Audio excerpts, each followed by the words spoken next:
ராஜிப்பேட்டை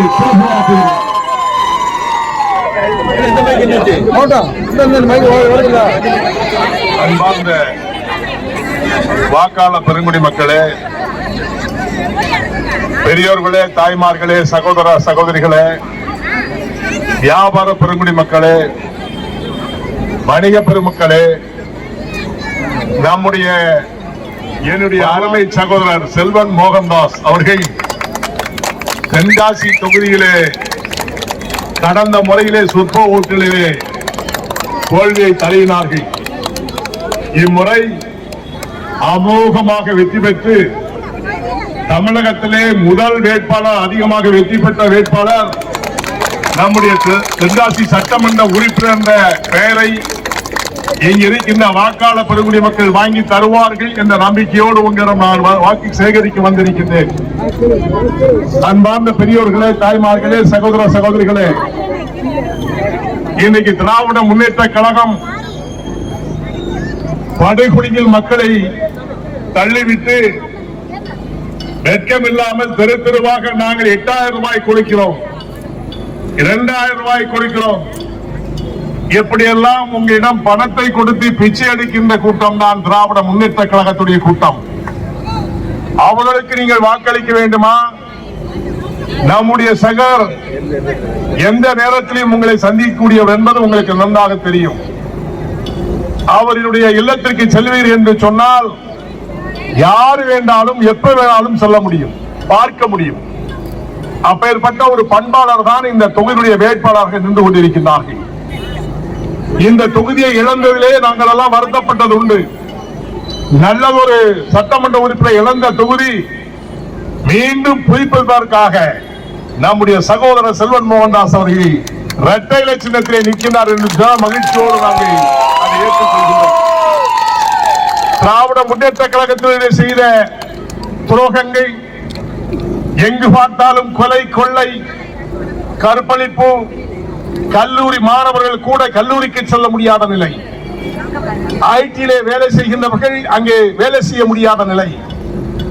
சமீபத்திலே கூட சிவகங்கை மாவட்டத்திலே அஜித் என்ற மாணவனை படுகொலை செய்தார்கள். காவல்துறையினர்கள் அவர்களை வெறிநாய்கள் போல் அடித்து கொண்டு கொலை செய்து இன்னும் உண்மையான குற்றவாளிகளை கண்டுபிடிக்க முடியாத இயலாத அரசுதான் திமுக அரசு. அதுபோன்று மானாமரிலே ஒரு சகோதரன், அவனையும் அடித்து துறவித்து அவனும் கொலை செய்யப்பட்டான். ஆனால் நீதிமன்றம் சொன்னது எஃப்ஐஆர் போட்டு உடனடியாக கைது செய்ய வேண்டும் என்று சொன்னது. ஆனால் கைது செய்தார்களா? இல்லை.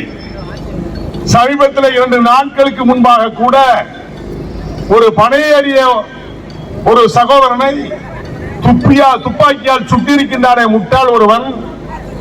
இதற்கு இந்த காவல்துறை என்ன செய்ய போகிறது? இந்த அரசு என்ன செய்ய போகிறது?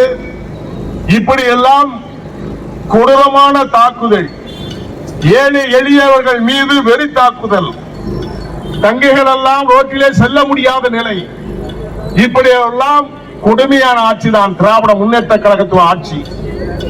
திராவிட முன்னேற்ற கழகத்துடைய தலைவர் சொல்லுகின்றார், நாங்கள் நிறைய சாதனை செய்கின்றோம் என்று சொல்லுகின்றார்கள்.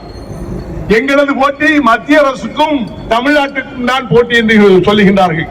வெட்கமாக இல்லை? இது தமிழ்நாட்டு தேர்தல், இந்திய தேர்தல் அல்ல.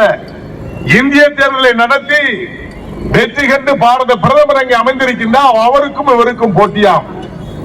என்ன பேசுவதென்றே திராவிட முன்னேற்ற கழகத்துக்காரர்களால் பேச முடியவில்லை. தோல்வி பயம். நம்முடைய அண்ணன் எடப்பாடி அவர்கள் 5 ஆண்டுகள் ஆட்சி செய்தார்களே, இந்த மாதிரி எல்லாம் மக்களுக்கு அவநிலை ஏற்பட்டதா என்பதை எண்ணி பார்க்க வேண்டும்.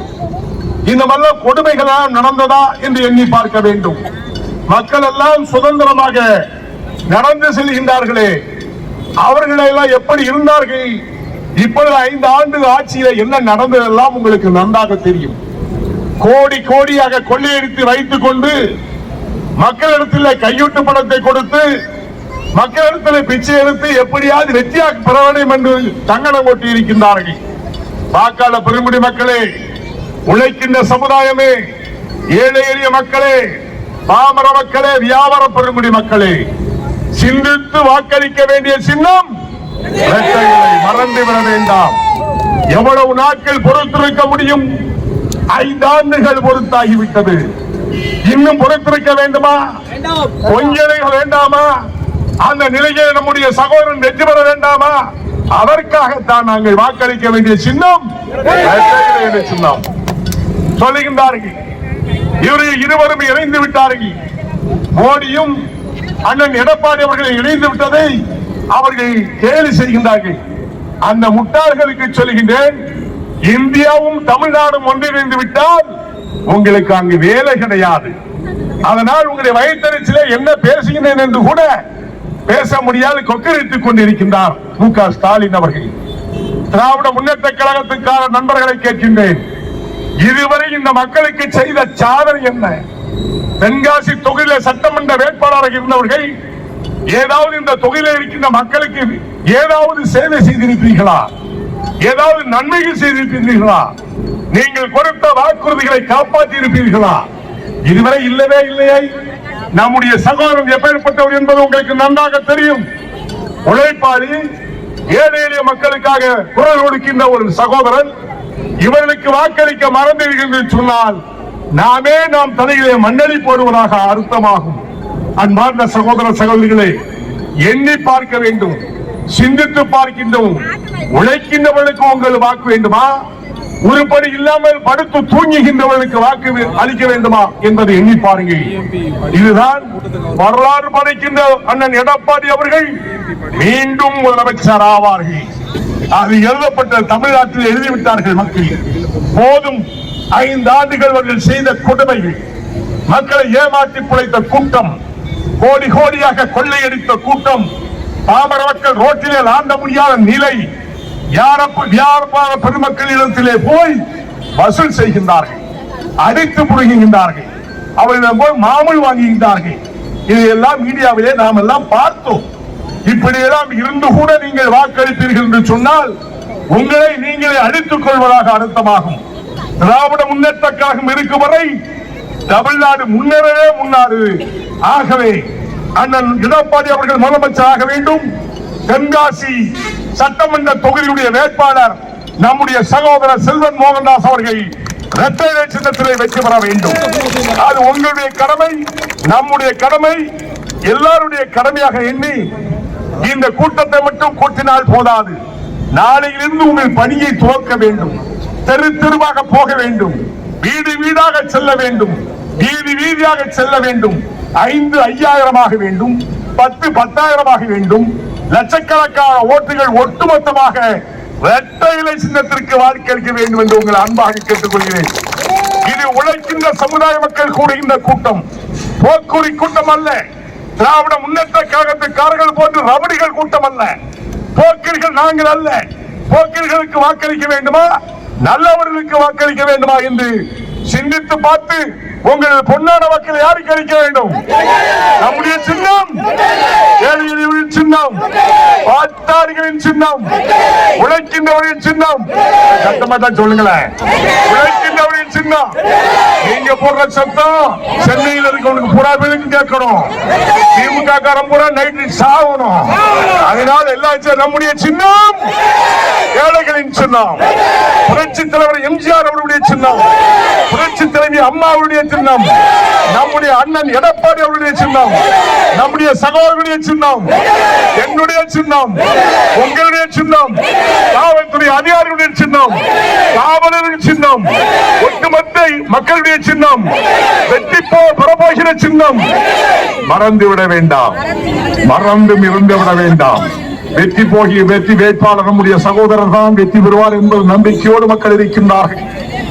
நம்பிக்கையை வீணடிக்காமல் நாம் எல்லாம் ஒட்டுமொத்தமாக இரட்டை இலை சின்னத்திற்கு வாக்களிக்க வேண்டும். இங்கே இருக்கின்ற கல்கோடியில் இருக்கின்ற வகையெல்லாம் பார்ப்பீர்கள். தென்காசியிலிருந்து லட்ச லட்சமாக கோடி கோடியாக சென்று கொண்டிருக்கின்றார்கள். மணல் கொள்ளை எவ்வளவு கடித்துக் கொண்டிருக்கின்றார்கள். இவர்களை எல்லாம் தட்டி கேட்பதற்கு யாராவது தகுதி இருக்கிறதா? இங்க இருக்கின்ற சட்டமன்ற உறுப்பினர் எவனாவது கேட்டிருப்பானா? இதெல்லாம் எண்ணி பாருங்க. நாங்கள் கேட்பது உண்மையை சொல்லி ஓட்டு கேட்கின்றோம். அவர்கள் சொல்வது பிச்சை எடுக்கின்றார்கள். யாரது பணம்? 8,00,000 நான் குடிக்கின்றேன் என்று சொல்லி உங்களது பணம் என்னுடைய பணம், நம்முடைய பணத்தை நமக்கே குடிக்கின்றார்கள். அந்த பணத்தை கொடுத்து நாங்கள் கொடுத்து விட்டோம், ஓட்டு போடுங்கள் என்று சொன்னார். தாலிக்கு தங்கம் என்று சொன்னது யார்? புரட்சி தலைவி அம்மையார் அவர்கள் எல்லாம் கொடுத்தார்கள். அதை வைத்துக் கொண்டு நாங்களும் கொடுக்கின்றோம் என்று சொன்னார். லேப்டாப் படித்த மாணவர்களுக்கு கொடுத்தது யார்? புரட்சி தலைவி அம்மா அவர்கள். அதன் பிறகு அண்ணன் எடப்பாடி அவர்கள். அதன் பிறகு இப்பொழுது நாங்களும் கொடுக்கின்றோம் என்று சொல்லி காப்பீடித்தது நீங்களா நாங்கள்? இதை எண்ணி பாருங்க சகோதர சகோதரர்களே, மாணவ செல்வங்களே, பெரியோர்களே, இடைச்சர்கள் நிறைய பேரை பூத்து விட்டுருப்பாங்க. அதை பத்தி கவலைப்படாதுங்க. நம்முடைய வேட்பாளர் வெற்றி வேட்பாளர் தமிழகத்தை முதல் வெற்றி என்று சொல்லும் பொழுது அண்ணன் செல்வ மோகன்தாஸ் என்று பெயர் பொறிக்க வேண்டும். அதற்கு அனைவரும் இரட்டை சின்னத்தில் வாக்களிக்க வேண்டும். மகிழ்ச்சியாக சொல்லுங்கள், நம்முடைய சின்னம் ஏழைகளின் சின்னம், வெற்றி பெற போகின்ற சின்னம், வாழ்த்து பெற போகின்ற சின்னம், ஆட்சியில் அமரப் போகிறது அண்ணா திராவிட முன்னேற்ற கழக இரட்டை இலை.